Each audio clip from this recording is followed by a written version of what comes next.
नमस्कार दोस्तों, Jharkhand coaching classes के यूट्यूब चैनल में आप लोगों का स्वागत है। हम लोग इस सीरीज के तहत एनसीईआरटी क्लास 11 के आर्ट एंड कल्चर का जो किताब है उसको चैप्टर वाइज यहाँ डिस्कस कर रहे हैं। और इस क्रम में हम लोग 5वां चैप्टर तक डिस्कस कर चुके हैं। सारा वीडियो अपलोड कर दिया गया है। आज हम लोग यहाँ पे डिस्कस करने वाले हैं चैप्टर 6। और इस किताब का सबसे इम्पॉर्टेंट चैप्टर यही है। और आपको विभिन्न प्रतियोगिता परीक्षा में आप प्रश्नों को देखिए तो कला और संस्कृति से एकाध सवाल आपको मंदिर और मूर्ति कला स्थापत्य मंदिर स्थापत्य कला और मूर्ति कला से आपको एक दो प्रश्न आपको देखने को मिल ही जाएगा। चाहे वो यूपीएससी है, रेलवे है, या एसएससी है, या स्टेट पीसीएस है, या स्टेट के द्वारा अन्य एसएससी जैसे एग्जाम लिए जाते हैं। तो वो सभी प्रतियोगिता परीक्षा में आप देखिए, अगर कला और संस्कृति से प्रश्न पूछा गया है तो एक आध प्रश्न जो है आपको देखने को मिलेगा मंदिर और मूर्ति से संबंधित। तो चलिए इस वीडियो को शुरू करते हैं। उम्मीद करते हैं ये वीडियो आप लोग अंत तक देखिएगा, इससे आप लोगों को फायदा होने वाला है। तो अब यहाँ पे हम लोग चैप्टर 6 देखने वाले हैं जो कि काफी लंबा है। तो सबसे पहले तो यहाँ पे चैप्टर के बारे में देख लेते हैं कि आखिर इसके बारे में यहाँ पे इस चैप्टर में हम लोग पढ़ने क्या वाले हैं। उसके बाद यहाँ पे हम लोग देखेंगे कि इसमें आपको एक एक पैराग्राफ में क्या क्या बताया है, जो कि बेसिक कॉन्सेप्ट आपको हम देने का प्रयास करेंगे। आप इसको जेरॉक्स निकाल लिए होंगे उम्मीद करते हैं, और उसको लाइन बाय लाइन आप पढ़िए तो देखिए वो चीज जो है आपको और ज्यादा क्लियर होगा। और जो भी फैक्ट पीटी के लिए महत्वपूर्ण है उसको आप फिर बाद में उसको रिवाइज करते रहिएगा। तो चलिए यहाँ पे देखते हैं। तो हेडिंग आपको मिलता है मंदिर स्थापत्य और मूर्ति कला। तो मंदिर मतलब तो हम लोग ये एक तरह से अगर एक लाइन में बोला जाए तो हम कह सकते हैं मंदिर वैसा भवन होता है जहां पे हम लोग पूजा करते हैं, यानी एक देवता होते हैं और उसका वहां पे पूजा किया जाता है। और उन मंदिरों के स्थापत्य कला के बारे में यहाँ पे हमको पढ़ना है। स्थापत्य कला का मतलब क्या है, पिछले चैप्टर में भी बताया गया था आपका मौर्योत्तर काल में हम लोग पढ़े थे कि भवन निर्माण का जो टेक्निक है उसी को हम लोग स्थापत्य करते हैं, जिसको हम लोग इंग्लिश में आर्किटेक्चर के नाम से जानते हैं।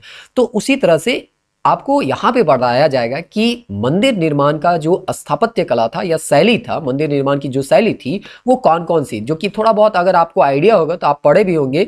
एक नागर शैली है, एक आपका द्रविड़ शैली है, और तीसरा जो है आपका वेशर शैली है। तो इन्हीं शैली के बारे में हम लोग पढ़ेंगे। साथ ही साथ इसमें कई उप शैली है, तो इन्हीं के बारे में आपको इस चैप्टर में बताने का प्रयास किया गया है।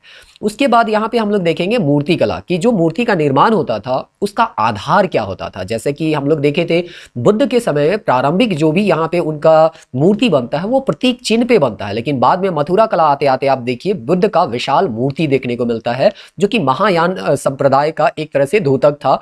और वहां पे महायान में बुद्ध को भगवान का दर्जा दिया गया था। तो यहाँ पे जो आपका सनातन धर्म में मूर्ति का निर्माण होगा उसका क्या आधार है, वो आधार यहाँ पे आपको समझाने का प्रयास किया जाएगा। और इस तरह से यहाँ मंदिर और मूर्ति के बारे में हम लोग यहाँ पे पढ़ने वाले हैं। तो पूरा चैप्टर जो है हम लोगों का नागर शैली, द्रविड़ शैली और बेशर शैली पे यहाँ पे डिपेंडेंट रहेगा, और इसके उप शैली है। और इसके साथ हम लोग देखेंगे पश्चिम भारत में किस तरह से मंदिर निर्माण रहा, पूर्व भारत में क्या है, दक्षिण भारत में क्या है, उत्तर भारत में क्या है, पहाड़ी क्षेत्र में क्या है, पूर्वोत्तर भारत आप असम वगैरह चले जाइए तो वहां मंदिर निर्माण का क्या शैली रहा है, इन सबको हम लोग पढ़ेंगे। साथ ही साथ यहाँ पे जैन मंदिर के बारे में जो दिलवाड़ा का जैन मंदिर है उसके बारे में भी यहाँ डिस्कस किया गया है। तो उन सब के बारे में भी यहाँ पे हम लोग पढ़ने वाले हैं। तो चलिए आपको यहाँ पे हम थोड़ा सा समझाने का प्रयास करते हैं कि इस एनसीईआरटी किताब के फर्स्ट पैराग्राफ में क्या दिया गया है। और एक एक पैराग्राफ के आपको हम कुछ कॉन्सेप्ट देने का प्रयास करें, उस कॉन्सेप्ट को आप लीजिए और उसके बाद आप जो है लाइन बाय लाइन इस पूरे चैप्टर को पढ़ सकते हैं, जिससे आपका कॉन्सेप्ट जो है बिल्कुल क्लियर होगा और तथ्य जो है वो लंबे समय तक आपको याद रखेंगे।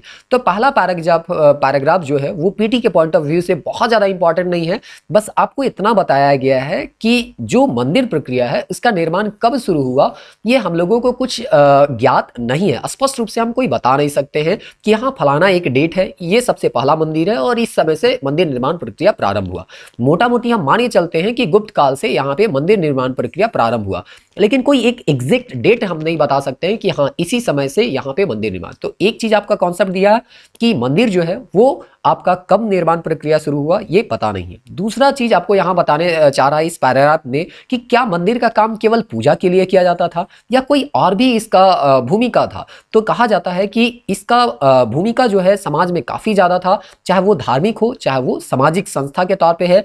आगे जाते जाते आप देखिएगा 10वीं शताब्दी तक तो ये भू प्रशासन के रूप में मंदिर जो है एक केंद्र बनता है, और मंदिर के ही केंद्र में या इर्द गिर्द में काफी आपका भू प्रशासन रचा जाता है। एक तरह से कहिए मंदिर के अंतर्गत कई एकड़ जमीन थे और उन जमीनों का प्रशासन मंदिर के जो लोग होते थे या मंदिर में जो सभा बनता था उनके द्वारा किया जाता था। तो इस तरह से यहाँ पे ये डिफरेंस को आपको समझाने का प्रयास किया जा रहा है कि मंदिर केवल पूजा का स्थान नहीं होता था, बल्कि यहाँ पे भूमि प्रशासन का भी एक तरह से ये केंद्र बिंदु होता था और ये काफी महत्वपूर्ण भूमिका अदा करता था। यहाँ तक कि कई ऐसे शिलालेख जो मिले हैं उसमें हमको पता चलता है कि बड़े बड़े राजाओं के द्वारा इन मंदिर के निर्माण में दान दिया गया। तो मंदिर का स्थान काफी महत्वपूर्ण हो रहा होगा और इसीलिए राजाओं के द्वारा इनको दान दिया गया।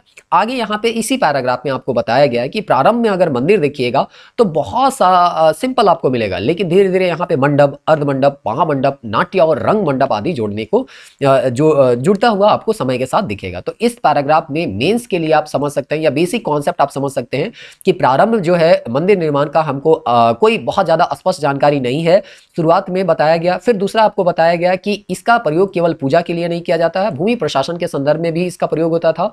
और तीसरा जो है इसका समय के साथ कई नए नए भवन जो है इसमें जुड़ने लगे और ये जो निर्माण प्रक्रिया है एक तरह से धीरे धीरे यहाँ पे टेक्निक जो है वो बदलता रहता है। तब हम यहाँ पे अब नेक्स्ट पैराग्राफ चलते हैं और समझने का प्रयास करते हैं कि दूसरा पैराग्राफ आपको क्या समझाने का प्रयास कर रहा है। तो दूसरा पैराग्राफ आपको यहाँ पे पहला जो है यहाँ पे देखिए पीटी के पॉइंट ऑफ व्यू से जो ना इंपॉर्टेंट नहीं है उसको हम यहाँ पे घेरे नहीं है, तो आप जो है लेकिन फिर भी आपको उसको पढ़ना है क्योंकि वो कॉन्सेप्ट आपको क्लियर करेगा। तो सबसे पहला पैराग्राफ में हम लोग देखें कि कैसे मंदिर का निर्माण का प्रारंभ हमको जानकारी नहीं था, लेकिन दूसरा पैराग्राफ में आपको ये बताने का प्रयास कर रहा है कि मोटा मोटी हम कब से इसका निर्माण प्रक्रिया शुरू समझेंगे। तो कहा जा रहा था जब स्तूप बन रहा था मौर्योत्तर काल, मौर्य काल में हम लोग देख रहे थे सांची का स्तूप, उसी के आसपास में सनातन धर्म में भी हिंदू धर्म से संबंधित मंदिर और देवी देवताओं को स्थापित किया जा रहा था।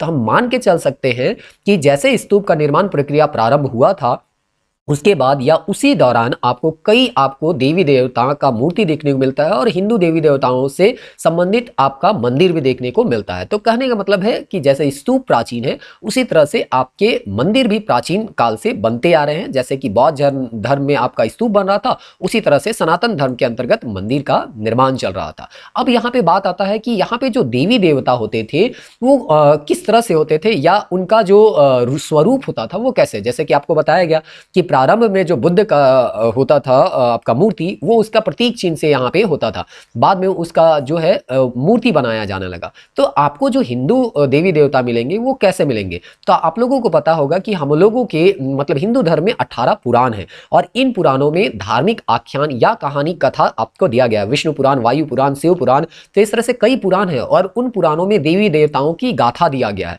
उनका स्वरूप बताया गया कि हाँ शिव है तो शिव के गले में आपका वहां पे आपका है ना सर्प है वहां पे, तो सर्प को वहां पे दिखाया गया है। शिव जो है एक तरह से कैलाश में वास करते हैं तो उनका जो फोटो बनेगा या मूर्ति बनेगा उसी अनुसार से बनाया जाएगा। अगर आप विष्णु का बना रहे हैं तो विष्णु को शेष सैया यानी शेष नाग में वो जो एक तरह से ध्यान कर रहे हैं या विश्राम कर रहे हैं लक्ष्मी माता के साथ, तो उनको पुराणों में बताया गया है और वही पुराण में जो आख्यान को प्रस्तुत किया गया है उसी के अनुसार से यहाँ पे आपका जो है मूर्ति को बनाने का प्रयास किया गया है। तो एक तरह से आपका जिस तरह से पुराणों में आख्यान है उसी आख्यान को यहाँ पे स्पष्ट रूप से या एक तरह से कह सकते हैं कि भौतिक रूप में आपको यहाँ दर्शाने का प्रयास किया गया। वहाँ आख्यान बताया गया कि शिव ऐसे थे, विष्णु ऐसे थे, अब उसको स्पष्ट रूप से दिखाने के लिए आपको मूर्ति का सहारा लिया गया और इस तरह से आपका मूर्ति निर्माण प्रक्रिया यहाँ पे प्रारंभ होता है। आगे यहाँ पे इसी पैराग्राफ में आपको बताया गया है जो कि पीटी के पॉइंट ऑफ व्यू से बहुत ज्यादा इंपॉर्टेंट होता है और ये सवाल आपका बनने का बहुत ज्यादा चांस है। सबसे पहले दिया गया है कि जो पूजा गृह होते थे वो 3 प्रकार के होते थे। पहला था संधर, दूसरा था निरंधर और तीसरा था सर्वत्रो भद्र कृष्ण का। तो संधर क्या होता था, जिसमें प्रदक्षिणा पथ होता था, जैसे कि आप सांची के स्तूप में भी पढ़ेंगे कि 2 प्रदक्षिणा पथ होता था। तो इस तरह से एक मंदिर होता था यहाँ पे केंद्र में और इसके चारों ओर यहाँ पे घूमने के लिए एक पथ बना हुआ था, रास्ता होता था जिसको प्रदक्षिणा पथ के नाम से हम लोग जानते हैं। तो अगर इस तरह का है तो इसको बोलते थे संधर बोलते थे। ये क्या हो गया, आपका संधर हो गया। अब यहाँ पे अगर प्रदक्षिणा पथ नहीं है तो इसको बोलते थे निरंधर। अगर यहाँ पे आपका किसी भी डायरेक्शन से हम इस मंदिर में प्रवेश कर सकते हैं, चारों डायरेक्शन 5 डायरेक्शन से अगर हम प्रवेश कर सकते हैं तो इसको लिखा था सर्वतोभद्र कहा जाता है, जिसमें हर तरफ से यहाँ पे प्रवेश किया जा सकता है। तो ये पीटी के पॉइंट ऑफ व्यू से काफी इंपॉर्टेंट है, इसको याद रखिएगा। या जनरल आपको गाइड बुक वगैरह में कहीं मिलने वाला नहीं है। तो इस तरह से ये सारा चीज आपको बगल में अगर आप यहाँ पे देखिएगा तो शिव मंदिर है जो कि नचना कुठार मध्य प्रदेश से संबंधित है। और इसका आप निर्माण देखिए कि काफी यहाँ पे सरल तरीका से दिया गया है। और यहाँ पे आपको दिया गया है चतुर्मुख लिंग जो है नचना कुठार का, ये मंदिर में यहाँ पे दिया है कि शिव के यहाँ पे 4 मुख आपको देखने को मिल रहा होगा। थोड़ा सा अगर धुंधला दिख रहा होगा तो आप जो है जेरोक्स निकाले हैं वहां पे आप देख सकते हैं। तो इस तरह से ये काफी सरल था। जैसे जैसे समय बीतता जाता है मंदिर निर्माण की प्रक्रिया जो होती है वो जटिल होती जाती है। और उसी चीज को यहाँ पे आपको समझाने का प्रयास किया जा रहा है कि धीरे धीरे यहाँ बरामदा बनने लगेगा, बड़ा कक्ष और मंडप और पूजागृह यहाँ पे विशाल होने लग जाएंगे, उसको बताने का प्रयास किया गया है। अब यहाँ जब हम लोग यहाँ पे थोड़ा सा बेसिक जान लिए, तब हम लोग सबसे पहले मंदिर के बारे में थोड़ा और यहाँ बताने का प्रयास किया जा रहा है कि मंदिर में कौन कौन सा उसका रूप क्या होता है। जैसे एक इंसान होता है ना, तो उसका रूप को हम बताने के लिए कर सकते हैं एक इंसान के 2 हाथ होते हैं, 2 पैर होते हैं, 2 आंख होते हैं। इस तरह से आप एक इंसान को डिस्क्राइब करते हैं कि उसका रूप कैसा होता है। तो सामान्यतः आपका कहा गया कि जब मंदिर बनता था तो चाहे वो उत्तर का हो, दक्षिण का हो, पूरब का हो, पश्चिम का हो, सब में एक समानता या कुछ तो समानता होगा। फिर हम लोग देखेंगे कि कुछ डिफरेंस होगा और उन डिफरेंस के आधार पे किसी को नागर तो किसी को द्रविड़ और किसी को बेशर कहेंगे। तो सबसे पहले तो हम ये देख लेते हैं कि सभी मंदिर में कॉमन क्या था। जैसे सभी इंसान में क्या हो कॉमन होता है, हाथ पैर पांव नाक, ये सब क्या होता है कॉमन होता है। लेकिन फिर भी एक इंसान जो होता है दूसरे इंसान से डिफरेंट होता है। तो कुछ बेसिक डिफरेंट होते हैं और कुछ समानता होते हैं। तो सबसे पहले समानता को हम देख लेते हैं कि सभी मंदिर में क्या बेसिक चीज मिलता है। फिर हम लोग डिफरेंस के आधार पर किसी को नागर बेशर और द्रविड़ में बांटेंगे। तो सबसे पहले देखते हैं कि एक मंदिर है तो उसमें गर्भगृह होता है। अब देखिए ये इंपॉर्टेंट हम यहाँ पे टिक किए हैं क्योंकि आपका पूछा जा सकता है कि गर्भगृह किससे संबंधित है, मंडप किससे संबंधित है, और उसके बाद आप बाद में शिखर जो बनने लगेगा वो क्या होता है, वाहन क्या होता है, और साथ में साथ एक है विमान क्या होता है। ये अगर आप ये 4 वर्ड यहाँ पे अगर आप यहाँ पे जो 5 वर्ड आपको गोल किया गया है, इसके बारे में अगर आप जानते हैं तो फिर ये पैराग्राफ से अगर कोई भी प्रश्न आपको पूछा जाएगा तो उसका जवाब आप बहुत आसानी से दे सकते हैं। तो देखिए बेसिक चीज ही पूछा जाता है, बहुत ज्यादा टेक्निकल चीज नहीं पूछा जाता। जो आपका बेसिक सा चीज यहाँ पे बताया गया उसी के आधार को, इसी का आधार लेते हुए सवाल को बनाया जाता है। तो गर्भगृह क्या होता था, एक छोटा सा कमरा होता था, प्रकोष्ठ होता था। जैसे हर एक मंदिर में एक छोटा सा कमरा होता है और उस छोटे से कमरे में मुख्य जो देवता होते थे उसको वहां पे स्थापित किया जाता था। जैसे अगर शिव मंदिर है तो शिव भगवान को स्थापित किया, अगर विष्णु का मंदिर है तो विष्णु भगवान का मूर्ति वहां पे स्थापित किया जाता था। तो उसी को कहा जाता है गर्भगृह। ये कहीं छोटा भी देखने को मिलता है, कहीं हो सकता है कोई कोई मंदिर में ये गर्भगृह आपको बड़ा भी देखने को मिलेगा। तो इस तरह से यहाँ पे आपका गर्भगृह के बारे में बताया गया। तो आपको क्या रखना है कि मुख्य अधिष्ठता देवता जो होते थे, यानी मुख्य जो देवता होते थे उसको यहाँ गर्भगृह में रखा जाता था। आगे यहाँ पे दिया है मंडप। तो मंडप के बारे में बताया, मंडप क्या होता है, तो ये मंदिर का प्रवेश कक्ष होता है। जैसे मान चलिए ये आपका मंदिर है, ये आपका गर्भगृह है, तो यहां अगर आपको जाना है तो ये आपका मंडप होता है, ये प्रवेश द्वार होगा। यहाँ पे मंडप होगा जिसमें काफी भक्त जन यहाँ पे क्या रहते हैं, खड़े रहते हैं। और यहाँ से एक एक करके यहाँ पे आपका क्या करेंगे, यहाँ पे जो है गर्भगृह में जाएंगे और पूजा करके वापस आते हैं। तो ये जो एरिया आपका हो गया, यहाँ का जो एरिया, इसी को हम लोग कहते हैं मंडप। तो इस तरह से मंडप जो होता था ये भक्त जनों को यहाँ पे इकट्ठा होने का स्थान होता था।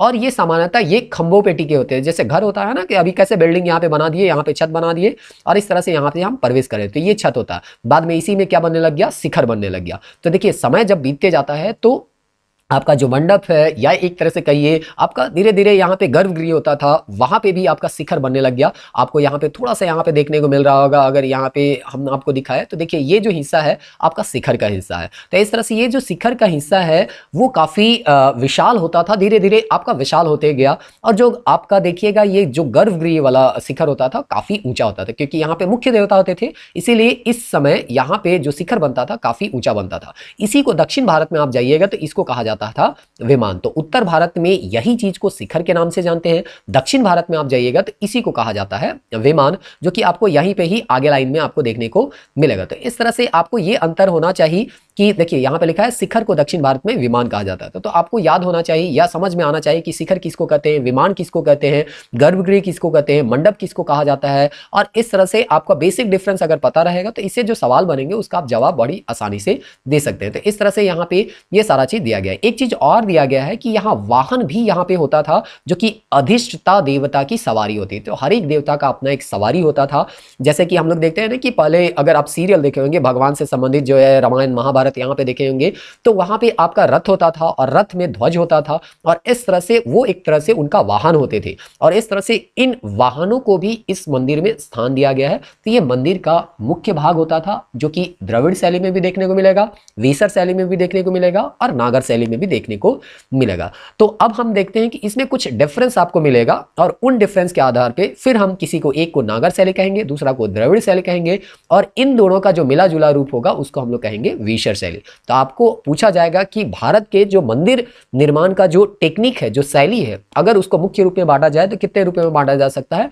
3 रूपों में बांटा जा सकता है, नागर, द्रविड़ और बेसर। नागर शैली जो है उत्तर भारत का, द्रविड़ शैली जो है दक्षिण भारत का है, बेसर जो है वो दक्षिण और उत्तर भारत का एक तरह से मिश्रण रूप है और इसीलिए ये आपको जो है दोनों के बीच के एरिया में आपको देखने को मिलेंगे कहीं कहीं, उसके बारे में हम लोग यहाँ पे पढ़ने वाले हैं। अब यहाँ पे जब हम मंदिर के बारे में पढ़ लिए तो थोड़ा सा जान लेते हैं कि मूर्ति, क्योंकि मंदिर के अंदर आपको क्या स्थापित किया जाता है? मूर्ति को यहाँ पे स्थापित किया जाता है। तो जैसे अभी हम लोग पढ़ते हैं, जैसे एक साइंस सब्जेक्ट हो गया, तो साइंस का कभी बायोलॉजी हो गया, कभी फिजिक्स हो गया, कभी आपका केमिस्ट्री हो गया। अब ये तो बड़ा ब्रांच हो गया, लेकिन अब बायोलॉजी पढ़िएगा तो कभी जूलॉजी हो गया, कभी बोटनी हो गया, इस तरह से अलग अलग यहाँ पे ब्रांच निकलता है। तो उसी तरह से आपको यहाँ पे दिया है कला। कला के विभिन्न रूप हैं, स्थापत्य कला, नृत्य कला, संगीत कला। तो उन्हीं कलाओं में से एक कला है यानी टेक्निक है जो कि मूर्ति निर्माण से संबंधित है। और जब हम मूर्ति निर्माण से संबंधित कला का अध्ययन करते हैं तो उसे कहा जाता है मूर्ति विद्या या आइकोनोग्राफी के नाम से जानते हैं।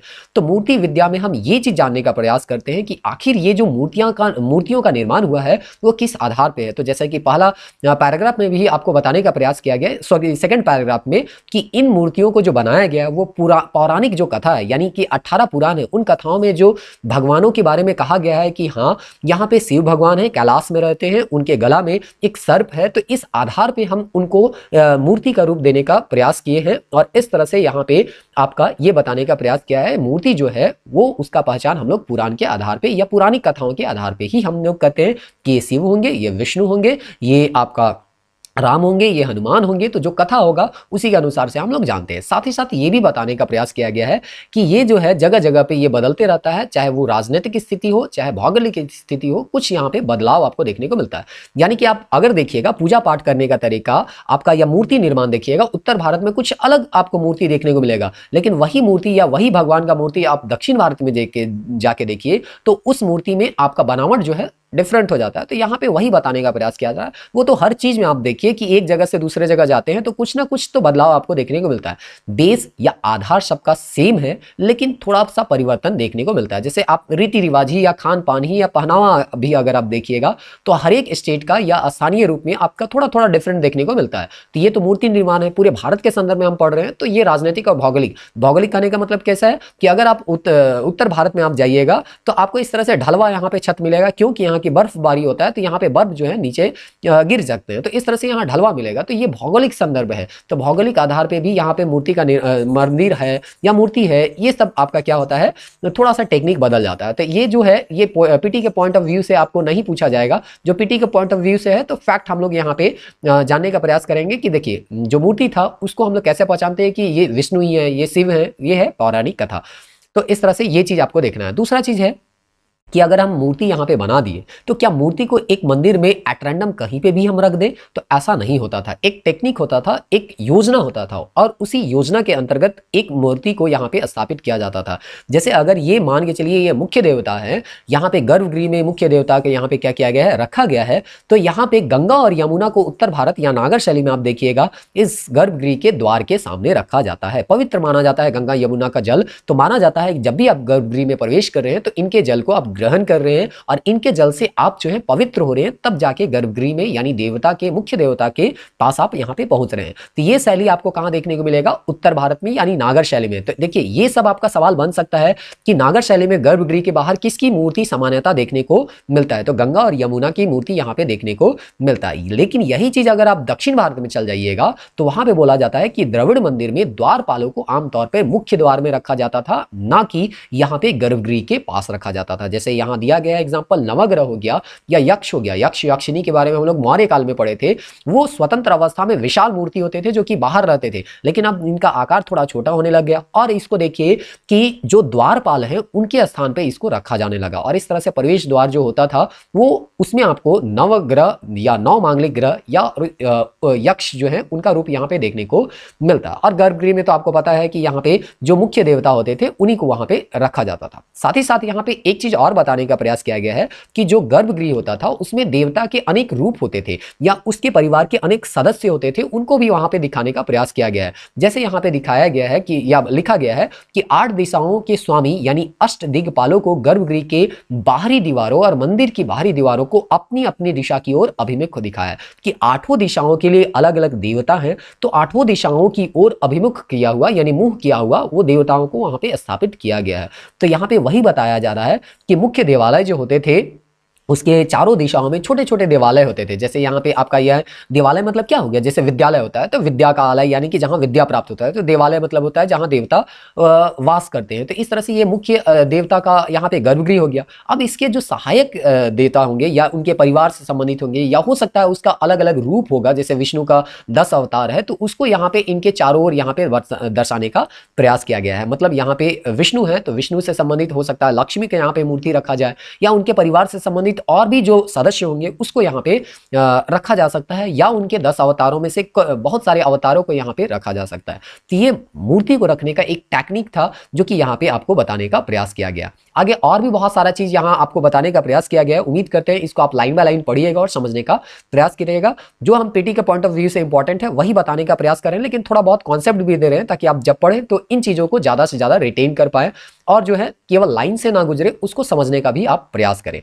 अब यहाँ पे हम लोग देखते हैं मूर्ति के बारे में देख लिए, मंदिर के बारे में देख लिए। अब थोड़ा सा नागर शैली और भारतीय मंदिर का जो शैली था उत्तर भारत का उसके बारे में थोड़ा सा हम लोग डिटेल में अब हम लोग यहाँ पे पढ़ते हैं। सबसे पहले यहाँ पे आप देख लीजिए कि यहाँ पे मुख्य क्या विशेषता था। हम मुख्य विशेषता को ही यहाँ बताने का प्रयास करें, बाकी चीज आप खुद से पढ़ लीजिए। सबसे पहला विशेषता था कि नागर शैली में जो भी मंदिर बनते थे एक बड़ा चबूतरा होता था, वेदी जिसको कहा जाता था, इस चबूतरा में ही बनता। जैसे ये बड़ा सा चबूतरा यहाँ पे एक मंदिर बना हुआ है और इसमें चढ़ने के लिए आपके सीढ़ी बने हुए हैं, तो विशाल चबूतरे बनते थे। द्रविड़ शैली के विपरीत इसमें कोई 4 दीवारी नहीं होता था। जैसे ये मंदिर है तो यहाँ 4 दीवारी यहाँ से छेक दिया जाता था और यहाँ पे एक दरवाजा रहता था।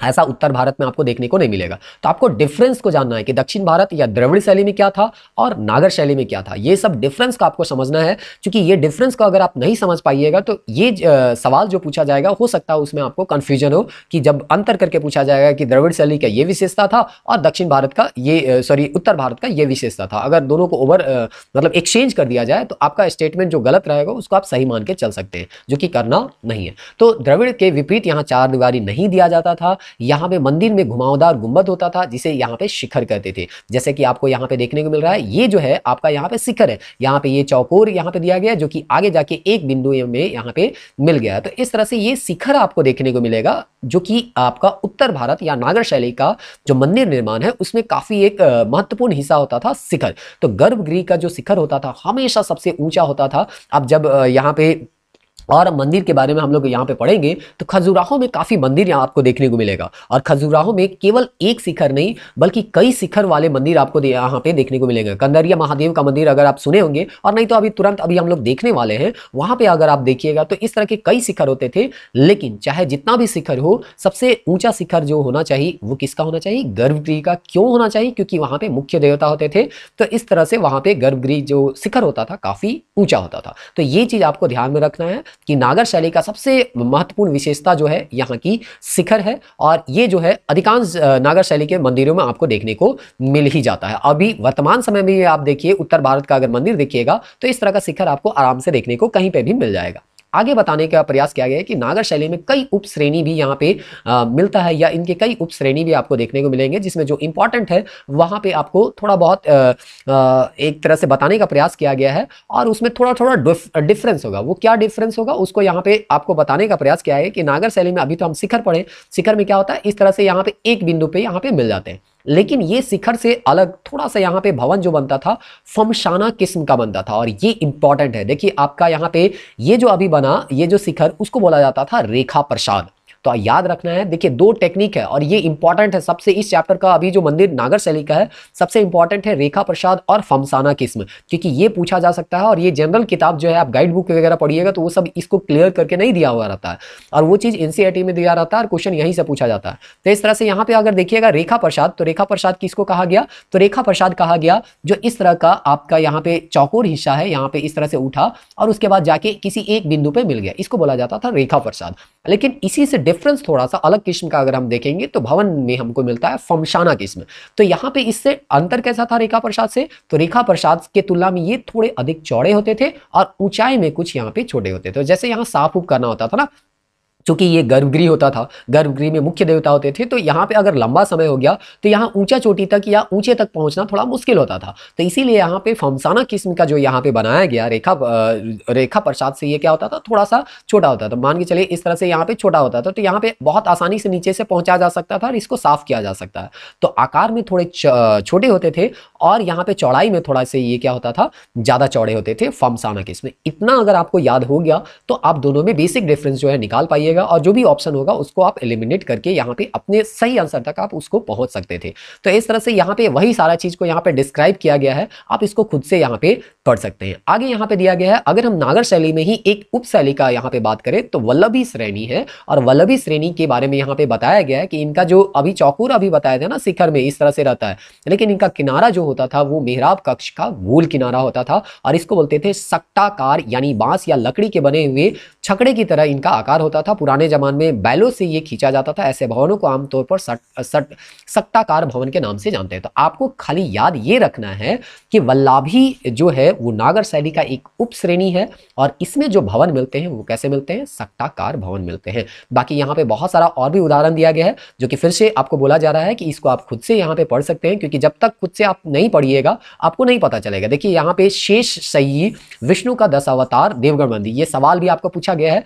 शेष शायी जो विष्णु है उसका दशावतार मंदिर में या कहाँ पे आपको इसका मूर्ति जो है देखने को मिलेगा, ये प्रारंभिक मूर्तियों में से एक है। तो ये चीज आपको कहाँ पे है, अब जब पौराणिक कथा पढ़िएगा, विष्णु पुराण पढ़िएगा, तो वहां पे विष्णु के लिए इसी तरह से डिस्क्राइब किया गया है कि शेष नाग में विष्णु जो है वो इस तरह से आराम करते हुए दिखा है। और जब हमको इसी तरह का मूर्ति यहाँ पे उकेरा गया है जो कि प्रत्यक्ष रूप से आपको दिख रहा है, तब हम कहते हैं ये किसका मूर्ति है, विष्णु का मूर्ति है। उसी तरह से शिव को लिंग के रूप में दिखाया गया है, तो यहाँ पे शिव के जैसे कि वहां पे नचना कुठार में आपको चतुर्भुज लिंग के रूप में मूर्ति दिखाया गया, तो हम कहते हैं ये किसका मूर्ति है, तो शिव जी का वहां पे मूर्ति है। तो ये चीज हम लोगों को मूर्ति का पहचान जो हम लोगों को हो रहा है वो पुराणों के माध्यम से ही हो रहा है। अब आगे हम लोग यहाँ पे देखते हैं नागर शैली के बारे के में ही देखते हैं, लेकिन अब यहाँ पे अलग अलग स्टेट करके यहाँ पे दिखाया गया है कि नागर शैली तो बहुत विशाल था, उत्तर भारत का है, तो अलग अलग स्टेट में इसका क्या विशेषता है उसको यहाँ पे दिखाने का प्रयास किया है। तो यहाँ बोला है कि उत्तर प्रदेश हो, मध्य प्रदेश हो, राजस्थान हो, यहाँ प्राचीन मंदिर की अनेक समानताएं देखने को पाई जाती है,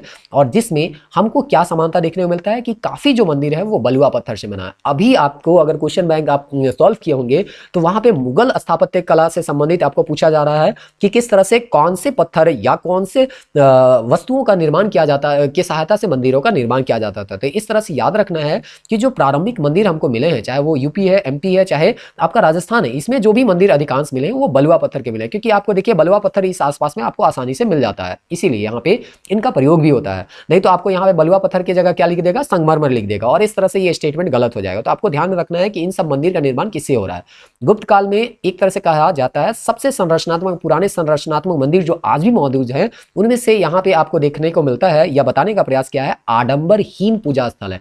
आडंबरहीन क्यों कहा गया, कि जैसे अभी आपको बताया गया खजुराहो में आप जाइए तो खजुराहो में काफी एक तरह से उत्कृष्ट शैली आपको देखने को मिलेगा। टेक्निक आपका वहां पे एक तरह से हाई हो गया था, शैली जो है बहुत ज्यादा हाई हो गया था, और वहां पे बहुत ज्यादा श्रृंगार वगैरह यहाँ पे किया जाने को मिलता है। लेकिन यहाँ पे अगर आप देखिएगा शुरुआती समय तो आडम्बरहीन सिंपल सा एक मंदिर बना हुआ है 4 पिलर में, और इस तरह से यहाँ पे मुख्य देवता को रखा गया है। बहुत ज्यादा यहाँ पे मूर्तिकारी यहाँ पे करने को नहीं मिलेगा, या बहुत ज्यादा सजाया हुआ यहाँ पे नहीं मिलेगा, शिखर वगैरह आपको प्रारंभिक समय में नहीं मिलेगा। ये सब सारा चीज यहाँ पे आपको बताने का प्रयास किया जा रहा है। तो ये चीज तो कॉन्सेप्ट के लिए है कि प्रारंभिक समय में यहाँ पे किसी तरह का कोई आडंबर वाला जो मूर्ति है वो नहीं मिलेगा, या ना मंदिर है वो भी नहीं मिलेगा। प्रारंभिक समय में बहुत ही सिंपल सा मंदिर आपको देखने को मिलेगा। सांची के जो स्तूप है उसके निकट भी आपको यहाँ पे कई बड़े हिंदू मंदिर मिले हुए हैं। तो आपको ये चीज आइडिया रहना चाहिए, जैसे स्तूप बन रहा है उसी के आसपास आपका मंदिर भी बन रहा है। तो इससे हम एक क्या निष्कर्ष निकाल सकते हैं कि दोनों धर्म जो है उसका स्थापत्य जो है एक साथ धीरे धीरे क्या हो रहा था, साथ साथ वहां पे चल रहा था। अब यहाँ पे एग्जाम्पल दिया गया है देवगढ़, जो कि ललितपुर उत्तर प्रदेश में है। मंदिर जो है 6ठी शताब्दी के प्रारंभिक वर्षों में यहाँ पे बनाया गया, जो कि देवगढ़ का दशावतार मंदिर आपको यहाँ पे जो दिखाई दे रहा है, यहाँ पे जो विष्णु का यहाँ पे मूर्ति है, इसका जो निर्माण है आपका यहाँ पे 6ठी शताब्दी के आसपास हुआ है। यहाँ पे ये चीज बताने का प्रयास किया जा रहा है। मतलब कह सकते हैं 500 6ठी शताब्दी मतलब क्या हो गया, 501 से लेके 599 के बीच में है। तो मतलब आप समझिए कि अभी से लगभग 1500-1600 साल पहले, 1500 मोटा मोटी मान के चल सकते हैं, 1500 साल पहले का बना हुआ ये मंदिर है। और उस समय बना हुआ मंदिर अभी भी आपको ये मौजूद आपको देखने को मिलेगा। उसी तरह से और भी यहाँ पे कई मंदिर है, जो कि सांची हो गया, उदयगिरी हो गया, इसमें कई छोटे छोटे मंदिर है जो कि 100 साल बाद यहाँ पे उसके बना था। यानी कि आपका जब सांची बना था उसके 100 साल बाद यहाँ पे बना था। तो एक तरह से कह सकते हैं कि ये काफी महत्वपूर्ण है ये सब मंदिर, क्योंकि ये जो है काफी प्राचीन काल के मंदिर है। और माना जाता है चूंकि ये जो काल रहा है वो किसका काल रहा है, 550 तक, 550 तक तो आपका देखिएगा तो गुप्त काल रहा है। 275 से मोटा मोटी मान के चल सकते हैं 550 तक। तो ये गुप्तकालीन मंदिर ही कहा जाता है। इसीलिए कहा जाता है कि मंदिर निर्माण का जो प्रक्रिया प्रारंभ हुआ था वो गुप्त काल में ही यहाँ पे हुआ था। और इसीलिए आपको थोड़ा बहुत आइडिया रहना चाहिए कि ये जो मंदिर निर्माण प्रक्रिया है, स्पष्ट रूप से तो ठीक है हम कुछ नहीं बोल सकते हैं, लेकिन हाँ थोड़ा बहुत हम ये बता सकते हैं कि ये जो है गुप्त काल में ये बना हुआ। आगे हम लोग यहाँ पे देखते हैं, तो यहाँ पे बोला है, जिससे एक सवाल भी पूछा है। अगर ये पिछला वीडियो में ही इसको हम डिस्कस किए थे, अगर पिछला वीडियो अगर आप देखे होंगे तो इसके बारे में आप जानते होंगे। यहाँ एक शैली पूछा गया था जो कि पंचायतन शैली से संबंधित है, और उस पंचायतन शैली को यहाँ पे आपका डिस्क्राइब यहाँ पे किया गया है। तो देखिए यहाँ पे आपको दिया गया है पंचायतन शैली। पंचायतन शैली के बारे में अगर आप क्वेश्चन देखें तो वहाँ पे तो हम बता ही दिए थे कि जैसे एक मुख्य मंदिर होता है और इसके चारों कोनों में यहाँ पे आपका सब्सिडरी मंदिर जो होता है यहाँ पे मौजूद होते हैं इस तरह से। अब यहाँ पे होता है कि एक मंदिर हो गया और इसके बाद यहाँ पे 4 मंदिर और हो गए, सहायक मंदिर। तो इसी को मिला के बोला जाता था, क्योंकि ये देवालय कितने हैं, 5 है, इसीलिए इसको पंचायतन टेक्निक कहा जाता है। और ये सवाल आपका जो है वो पूछा गया है यूपीएससी में, जो कि पिछले वीडियो में ही हम लोग डिस्कस किए। तो वही चीज यहाँ बताने का प्रयास किया है। इसीलिए कहा जाता है एनसीईआरटी को आपको लाइन बाय लाइन अच्छे से पढ़ना है, कहाँ से सवाल बना दिया जाए ये कोई नहीं कर सकता है। आप मोटे मोटे गाइड बुक के पीछे हम लोग भागते हैं और पता चलता है एक सिंपल सा अगर आप अच्छे से पढ़िएगा तो 8 से 10 घंटा में से 12 घंटा में आप एक बार फर्स्ट रिवीजन इसको पढ़ सकते हैं। उसके बाद आपको रिवीजन करने में मात्र 2 से 3 घंटा लगेगा। जितना बार आप रिवीजन कीजिएगा टाइम धीरे धीरे कम होते जाएगा। तो पहली बार पढ़ने में टाइम लगता है, जब आप दूसरा तीसरा चौथा रिवीजन करते हैं तो टाइम धीरे धीरे कम होते जाता है। तो इसीलिए आपको कोशिश करना है जो ऑथेंटिक बुक है उसी को बार बार पढ़े। तो यहाँ पंचायतन शैली में आपको बताया गया है कि इस शैली के अंतर्गत निर्मित जो मंदिर होते हैं के अनुसार मुख्य देवालय को वर्गाकार वेदी पर बनाया जाता है। वेदी अभी बताया गया, चबूतरा होता था उसी में बनाया जाता था। और इसके चारों कोनों में 4 सहायक देवालय भी होते थे। इस प्रकार कुल मिलाकर यहाँ पे 5 छोटे बड़े देवालय होते थे, और इसीलिए इस शैली को पंचायतन शैली कहा गया है। तो 5 से ये बना हुआ है। इसका ऊंचा और वक्र रेखीय शिखर भी इसी काल की पुष्टि करता है। शिखर रेखा प्रसाद शैली पर बना था। रेखा प्रसाद अभी आपको बताया कि ये जो है सीधे ऊंचे जाता है और इस तरह से ये मिलता है एक बिंदु पर, ये हो गया रेखा प्रसाद। और आपका फमसाना टेक्निक क्या हो गया कि थोड़ा सा यहाँ पे आपका ये जो है थोड़ा सा ऊंचाई यहाँ पे कम होता था, यानी चौड़ाई ज्यादा होता था। और इसके बाद जो है यहाँ पे चौड़ाई ज्यादा होता था और ऊंचाई जो होता था वो कम होता था। तो इस तरह से यहाँ पे ये सारा चीज आपका क्या किया गया है, दिया गया। आगे अगर हम यहाँ पे देखें तो सामान्यतः हम मंदिर के बारे में देखते हैं, तो मंदिर जो होता है उसका मुख जो होता था वो ईस्ट डायरेक्शन में होता था। लेकिन आपको एक मंदिर मिलेगा जो कि पश्चिमाभिमुख मंदिर है, यानी कि इसका मुख जो है वो पश्चिम की ओर है। और इस तरह से यहाँ पे आपका एक चीज दिया गया है कि बाएं कोने पर गंगा और दाएं कोने पर यहाँ पे यमुना है। कहने का मतलब आपको याद रखना है कि गंगा यमुना इस तरह के देवियों का मूर्ति यहाँ पे देखने को मिलता है। कुछ पश्चिम के साथ वाला भी मिलेगा, जो कि पश्चिम वाला जो द्वार है वो आपको ज्यादातर देखने को नहीं मिलेगा। झारखंड से अगर आप संबंधित है तो महामाया मंदिर का नाम सुने होंगे। इस तरह से कुछ गिने चुने मंदिर हैं जो कि आपका जो है वो आपका पश्चिम मुख वाला मिलता है, लेकिन ज्यादातर मंदिर जो है वो पूर्व मुख ही आपको देखने को मिलेगा। उसके बाद जो है आपका यहाँ पे दिया गया है कि कुछ ये मंदिर जो है पश्चिमामुख, उसको मान लिया गया था कि भ्रमवश इसको माना गया था दशावतार मंदिर, जो कि नहीं है। वो चीज आपको यहाँ समझाने का प्रयास किया गया है, तो वो चीज आप यहाँ पे देख लीजिए। यहाँ पे काफी आकृति देखने को मिलेगा, जैसे कि यहाँ पे आपको शेष शयन मिलेगा, नर नारायण के बारे में मूर्ति मिलेगा, गजेंद्र मोक्ष है। तो आपको पूछा जाएगा कि ये मूर्ति जो है वो कहाँ पे आपको देखने को मिलेगा मिला है। तो यहाँ पे जो है आपको ये जो पश्चिम एक तरह से कहिए पश्चिमाभिमुख मंदिर है, वहां पे ही छोटे छोटे देवालय हैं, उसमें आपको ये देखने को मिलता है, जिसको उप देवालय के नाम से हम लोग यहाँ पे जान रहे हैं। आगे यहाँ पे दिया गया है शेष शयन में क्या है कि विष्णु जो है शेषनाग उसका जो वाहन है उसमें अनंत के भी कहा जाता है में लेटा हुआ दिखाया है, जो कि आपको दशावतार का देवगढ़ मंदिर जो है वहां दिखा रहे थे, तो आपको वो याद होगा। उसके बाद है नर नारायण में बोला गया है जीवात्मा और परमात्मा के बीच चर्चा को वहां पे दर्शाया गया है। गजेंद्र मुख में कहा जाता है कि विष्णु को यहाँ पे एक तरह से जो असुर का हत्या कर रहे थे उसके लिए यहाँ पे मगरमच्छ का वो क्या करते हैं, रूप धारण करते हैं और इस असुर का हत्या करते हैं, इसके बारे में बताया गया। तो आपको थोड़ा थोड़ा आइडिया होना चाहिए कि नर नारायण क्या है, गजेंद्र मोक्ष के बारे में पता होना चाहिए, शेष शयन के बारे में पता होना चाहिए, इसको कहाँ उकेरा गया है, ये चीज आपको थोड़ा बहुत आइडिया होना चाहिए।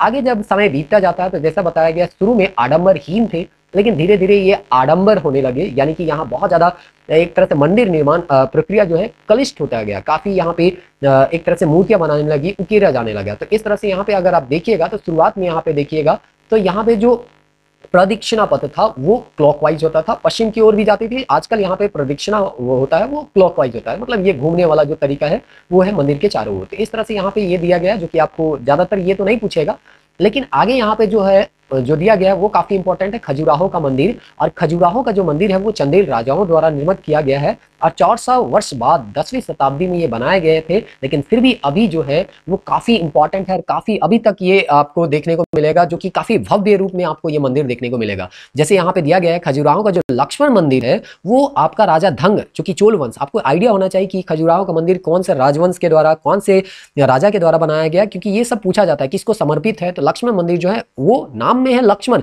तो मत समझ लीजिएगा कि राम का भाई लक्ष्मण को समर्पित है, ये विष्णु भगवान को क्या है समर्पित है। और ये बनाया गया है 954 में, और जो है इसको बनाने में थे राजा धंग, जो कि कौन से वंश से है, चोल वंश से है। तो इस तरह से, और कौन से शैली में बना हुआ है, तो नागर शैली। अभी जो भी हम लोग पढ़ रहे हैं वो नागर शैली में, और नागर शैली बना हुआ तो एक किस में बना होगा, प्लेटफॉर्म पे बना होगा, एक वेदी पे बना होगा, चबूतरा पे बना होगा, जो कि हम लोग यहाँ पे पहले ही पढ़ चुके हैं। देखिए यहाँ पे एक चबूतरा है और इस चबूतरा में आपका ये तो मंदिर आपका विश्वनाथ का मंदिर है, लेकिन इसी तरह से यहाँ चबूतरा में आपका यहाँ पे बना हुआ है। और देखिए यहाँ पे पहले एक भी शिखर नहीं होता था, अब यहाँ पे धीरे धीरे कई शिखर हो गए, जिसमें आपको यहाँ पे एक शिखर है, यहाँ पे कलश भी यहाँ पे आपको ऊपर में देखने को मिल रहा है। और इस तरह से यहाँ पे इसके कई संरचना जो है, जटिलताएं यहाँ पे आपको देखने को मिलती हैं। और यहाँ पे जो है देखिए इस तरह से जो सबसे इंपॉर्टेंट है, ये जो है इसको आमलक बोला जाता था। यहाँ पे ये जो है आमलक है, इसके बारे में भी यहाँ पे बताया गया। तो सबसे टॉप में आपको आमलक रहता था और उसके ऊपर एक जो होता था वो कलश होता था। और ये जो है काफ़ी विशेषता है। देखिए यहाँ पे भी कंदरिया महादेव का जो मंदिर है खजुराहो का, यहाँ पे भी ये एक आमलक यहाँ पे दिख रहा है और इसके ऊपर जो है यहाँ पे कलश देखने को मिल रहा है। तो ये विशेषता है नागर शैली का, ये सबको आपको ध्यान में रखना है। तो ये चीज़ आमलक क्या होता है, कहाँ पे होता है, कलश कहाँ पे होता है ना, मंदिर में इसका स्थान कहाँ पे होता है, ये चीज़ आपको यहाँ पे जानना है। आगे यहाँ पे खजुराहो का कंदरिया महादेव का निर्माण जो है इसके बारे में बताया गया है, इसका डिटेल के बारे में बताया गया है, जो कि आपको यहाँ पे आपको पहले ही बताया गया। आपको खजुराहो के मंदिर के बारे में थोड़ा सा आइडिया होगा कि यहाँ पे काफ़ी यहाँ कामोद्दीप्त और श्रृंगार प्रधान प्रतिमाओं को यहाँ पे प्रसिद्ध, एक तरह से बहुत प्रसिद्ध ये मंदिर है। यहाँ पे श्रृंगार रस को उतना ही महत्व दिया गया है जितना कि आध्यात्मिक खोज को। तो आपको पता होगा ऐसे भी खजुराहो के मंदिर जो है काफ़ी कामोद्दीप्त हैं, और एक तरह से यहाँ पे श्रृंगार रस को उतना ही महत्व दिया गया था जितना कि आध्यात्म को दिया गया था। और उसके बारे में यहाँ पे डिटेल बताया गया, जो कि आप पढ़ सकते हैं, क्योंकि ये जो पीटी फैक्ट है वहाँ पे आपको बता दिया गया है। इससे आप सारा चीज जो है खजुराहो के मंदिर के बारे में देख के जान सकते हैं। तो देखिए यहाँ नृत्य कक्षा में लक्ष्मण मंदिर है और इस तरह से यहाँ पे जो है मूर्तियों को दर्शाया गया है। तो इस तरह से काफी यहाँ पे एक तरह से कहिए कि एक कामोदीप्त मूर्तियों को यहाँ पे उकेरा गया है। आगे यहाँ पे देखने को मिलता है कि यहाँ हिंदू देवी देवताओं के कई मंदिर मिलते हैं, जिसमें से आपका मंदिर तो मिलते ही मिलते हैं, जिसमें से कुछ जो है वो दूसरे धर्म के मिलते हैं, जैसे कि जैन धर्म का है। यहाँ पे बोलता है 64 योगिनी मंदिर भी आपको देखने को मिलेगा, और ये 64 योगिनी मंदिर जो है वो पूछा जा चुका है। यहाँ पे 10वीं शताब्दी तक आते आते आपको देखने को मिलेगा, जो कि यहाँ पे लाल बलुआ पत्थर से नहीं बल्कि ग्रेनाइट के शिलाखंडों को काट कर बनाया गया है। तो देखिए यहाँ पे ये जो धीरे धीरे यहाँ पे जो परिवर्तन हो रहा है, कौन सा मंदिर कब बन रहा है, क्या विशेषता है, ये चीज को आपको थोड़ा सा आइडिया होना चाहिए। 64 योगिनी मंदिर है, यहाँ छोटा छोटा देवालय बना है और इसमें देवियों का नाम ही है योगिनी। तो यहाँ पे जो तांत्रिक पूजा है वो धीरे धीरे 7वीं शताब्दी में, जैसे हम लोग पढ़ते हैं ना कि वज्रयान शाखा बौद्ध धर्म में 5वीं 6वीं शताब्दी में उद्भव हुआ, उसी तरह से यहाँ तांत्रिक पूजा है, तंत्र मंत्र बलि प्रथा ये सब होता है। ये 7वीं शताब्दी से आते आते है ना उभरता है, 10वीं शताब्दी में शिखर अवस्था में आता है। और ये जो 64 योगिनी मंदिर है वो 2वीं शताब्दी के आसपास का ही रहा होगा, कोई एग्जैक्ट यहाँ पे डेट नहीं मंदिर था इसमें कई देवियों को छोटे छोटे देवालय में रखा गया था। इसी प्रकार से मध्य प्रदेश, उड़ीसा, दक्षिण में तमिलनाडु तक 7वीं से 10वीं शताब्दी के बीच यत्र तत्र यहाँ पे पाए गए हैं, लेकिन आज बहुत कम ये मिलते हैं, ऐसा यहाँ पे बताया गया। अब हम पश्चिम भारत में अगर हम देखें तो पश्चिम भारत के बारे में दिया गया है कि यहाँ पे देखिए, यहाँ पे बलुआ पत्थर का भी यहाँ पे इस्तेमाल किया जाता था। साथ ही साथ यहाँ पे अगर आप देखिएगा तो सफेद संगमरमर का यहाँ पे उपयोग होता था। तो ऐसा भी आप जानते होंगे राजस्थान तरफ से अभी संगमरमर वगैरह या टाइल्स मार्बल जो आता है वो कहाँ से आता है, उधर से ही आता है। और यहीं पे आपको 10वीं 12वीं शताब्दी में माउंट आबू में आपको एक जैन मंदिर भी मिलेगा जो कि रनकपुर राजस्थान में है, और ये दिलवाड़ा का जैन मंदिर भी है। तो अभी फिलहाल तो जैन मंदिर का हम लोग बाद में पढ़ेंगे, अभी पढ़ते हैं। सबसे पहले यहाँ पे देखिए सूर्य मंदिर, यहाँ मोढेरा का जो सूर्य मंदिर है उसके बारे में यहाँ पे शुरुआत में बताया गया। ये है सूर्य मंदिर और इसके नीचे जो है एक तालाब यहाँ पे बना हुआ है, जलाशय बना हुआ है, और ये जो छोटे छोटे हिस्से इसमें छोटे छोटे यहाँ पे मूर्तियों को रखा गया है। तो ये सवाल ये भी पूछा गया था, इसीलिए बोला गया है कि ये चैप्टर काफी इंपॉर्टेंट है, इसमें कई सवाल आपको देखने को मिलता है। तो सूर्य मंदिर जो है मोढेरा गुजरात में, पहला तो यही याद रख लीजिएगा। और इसका निर्माण जो है 11वीं शताब्दी में किया गया था, 1026 के आसपास। कौन किए थे? तो भीमदेव प्रथम इनका निर्माण किए थे। तो इस तरह से यहाँ पे भीमदेव प्रथम, ये है ना सोलंकी राजवंश था जिसको चालुक्य के नाम से भी हम लोग जानते हैं। आगे हम देखते हैं कि ये जो सूर्य मंदिर है मोढेरा का, काफी लिमिटेड मात्रा में सूर्य मंदिर ही आपको देखने को मिलेगा। एक है आपको उड़ीसा में देखने को मिलेगा, कोणार्क, काफी बड़ा मंदिर है, और दूसरा आपको यहाँ मोढेरा मिलता है, और एक आध मंदिर आपको मिलेगा बहुत लिमिटेड मात्रा में, इसलिए इसको आपको जानना है। सूर्य कुंड भी यहाँ पे मिलता है जो कि तालाब वहाँ पे या जलाशय है, नदी तालाब कुंड यहाँ पे है ना, बावली होता था। तो वो एक्चुअली वहाँ पे उधर जो है वो पानी एक तरह से कमी होता था, इसीलिए यहाँ पे कुंड वगैरह सब बनता। और वैसे भी अगर आप पूजा पाठ करने के लिए जा रहे हैं तो वहाँ पे जलाशय होता था, ताकि वहाँ स्नान करके वहाँ पे मंदिर में आप प्रवेश कर सकते हैं। तो इस तरह से सूर्य कुंड जो होता था, या मोढेरा का मंदिर है वो किसके द्वारा बनाया गया, कौन से राजवंश से संबंधित है, और ये ना मोटा मोटी याद रखना चाहिए कि 11वीं शताब्दी में 1026 के आसपास ये बना है। देखिए यहाँ पे बोला गया है, जलाशय में आप देखिएगा तो 108 छोटे बड़े देवस्थान वहां पे रखे गए हैं। तो ये सब सारा चीज है। और यहाँ पे एक चीज और दिया गया है कि इनका दीवार जो है, मुंह जो है वो पूरब की ओर होता है, पूर्वाभिमुख है। जैसे अभी हम लोग पश्चिमी मुख पढ़े, उसी तरह से यहाँ पे अधिकांश तो आपको पूर्वाभिमुख मिलेगा, लेकिन इसका खास बात यह है कि 21 मार्च और 23 सितंबर को हम जानते हैं कि इस समय जो है विषुवत रेखा में आपका क्या रहता है, एक तरह से हम लोग मान के चलते हैं यहाँ पे सूर्य चमकता है। और इसीलिए बोलता है कि ये 2 तारीख है जिसमें सूर्य जो है केंद्रीय देवालय में ये सीधे सीधे चमकता है, इसलिए इसका नाम रखा गया है सूर्य मंदिर के नाम से। इसको हम लोग क्या करते हैं, जानते हैं। नेक्स्ट वीडियो में हम लोग पूर्वी भारत के संदर्भ में पढ़ेंगे। तो उम्मीद करते हैं ये वीडियो आप लोगों के लिए लाभदायक सिद्ध होगा। नेक्स्ट वीडियो अगर आप वीडियो देखना चाहते हैं, ये वीडियो आपको पसंद आ रहा है, तो आप चैनल को लाइक, शेयर और सब्सक्राइब कर सकते हैं। मिलते हैं नेक्स्ट वीडियो में, तब तक के लिए जय हिंद।